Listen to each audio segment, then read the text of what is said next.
Luke chapter 9.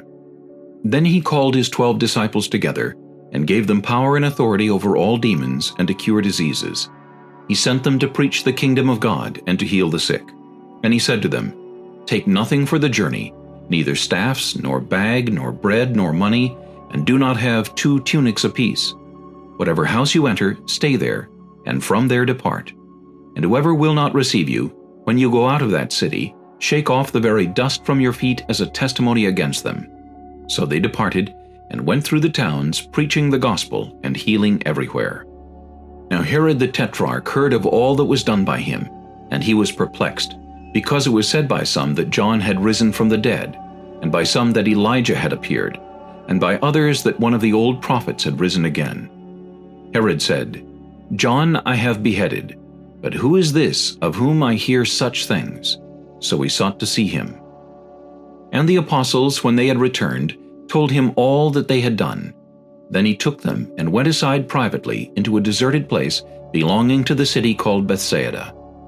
But when the multitudes knew it, they followed him. And he received them and spoke to them about the kingdom of God, and healed those who had need of healing. When the day began to wear away, the 12 came and said to him, "Send the multitude away, that they may go into the surrounding towns and country, and lodge and get provisions, for we are in a deserted place here." But he said to them, "You give them something to eat." And they said, "We have no more than 5 loaves and 2 fish, unless we go and buy food for all these people." For there were about 5,000 men. Then he said to his disciples, "Make them sit down in groups of 50. And they did so, and made them all sit down. Then he took the 5 loaves and the 2 fish, and looking up to heaven, he blessed and broke them, and gave them to the disciples to set before the multitude.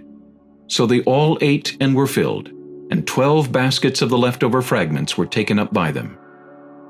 And it happened, as he was alone praying, that his disciples joined him, and he asked them, saying, "Who do the crowd say that I am?" So they answered and said, "John the Baptist, but some say Elijah, and others say that one of the old prophets has risen again." He said to them, "But who do you say that I am?" Peter answered and said, "The Christ of God." And he strictly warned and commended them to tell this to no one, saying, "The Son of Man must suffer many things, and be rejected by the elders and chief priests and scribes, and be killed, and be raised the 3rd day." Then he said to them all, "If anyone desires to come after me, let him deny himself, and take up his cross daily, and follow me. For whoever desires to save his life will lose it, but whoever loses his life for my sake will save it. For what profit is it to a man if he gains the whole world, and is himself destroyed or lost? For whoever is ashamed of me and my words, of him the Son of Man will be ashamed when he comes in his own glory, and in his Father's, and of the holy angels. But I tell you truly, there are some standing here who shall not taste death till they see the kingdom of God."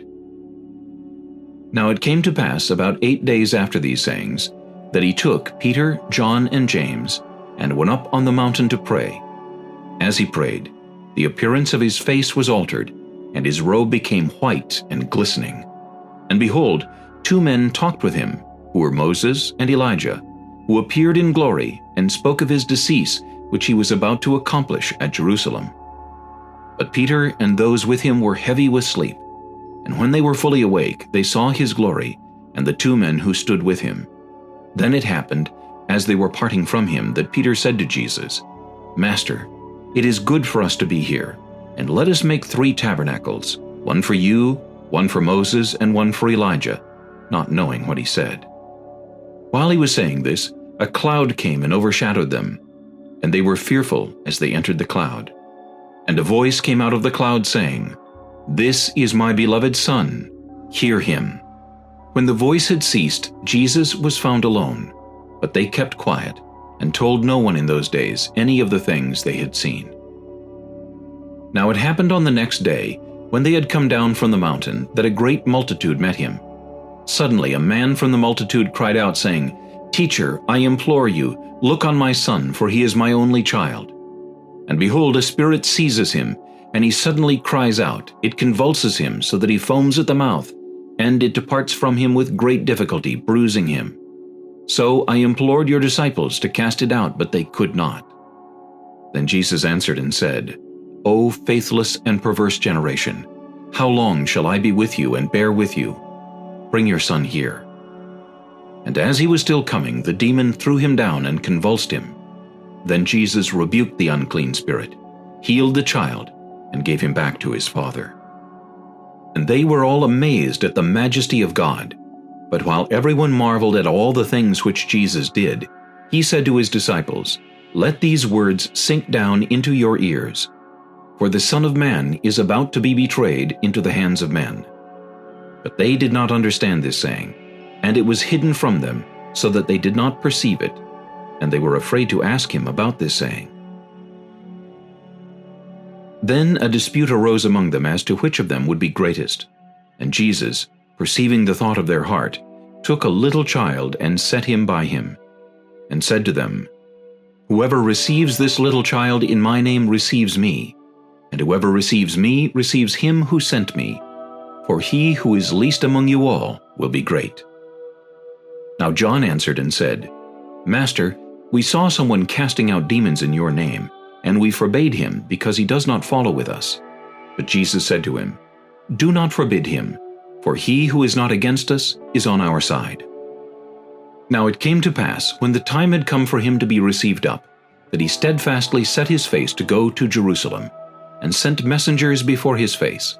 And as they went, they entered a village of the Samaritans to prepare for him. But they did not receive him, because his face was set for the journey to Jerusalem. And when his disciples James and John saw this, they said, "Lord, do you want us to command fire to come down from heaven and consume them, just as Elijah did?" But he turned and rebuked them and said, "You do not know what manner of spirit you are of. For the Son of Man did not come to destroy men's lives, but to save them." And they went to another village. Now it happened, as they journeyed on the road, that someone said to him, "Lord, I will follow you wherever you go." And Jesus said to him, "Foxes have holes, and birds of the air have nests, but the Son of Man has nowhere to lay his head." Then he said to another, "Follow me."